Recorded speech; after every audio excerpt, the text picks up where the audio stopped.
Needle makes deploying your Three.js projects to the web super easy. And in this tutorial series, I'm going to show you how it's done. In this tutorial, I'm going to show you how you can deploy your projects to Glitch. Glitch provides a fast and free way for everyone to host small and large websites. We're providing an easy way to remix and deploy to a new Glitch page, and also to run a minimalistic networking server on the same Glitch page if needed. If you're new to Needle Engine, make sure to watch our Getting Started guide first, so you get accustomed to our workflows and samples. First, we're going to add the Deploy to Glitch component to our Export Info component. Once that's done, it's time to create a new Glitch remix. Glitch will then work its magic and create a remix of the template for you. Let's copy the URL from the website that has just opened up.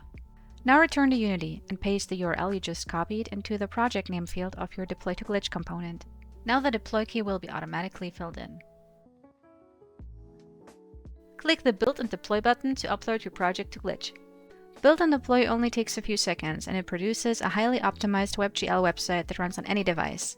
And just like that, your Needle Engine project is now deployed on Glitch for the world to explore. So go ahead, unleash your creativity, and share your creations with the world using Glitch and Needle Engine. To learn more about Needle Engine, visit our website under needle.tools.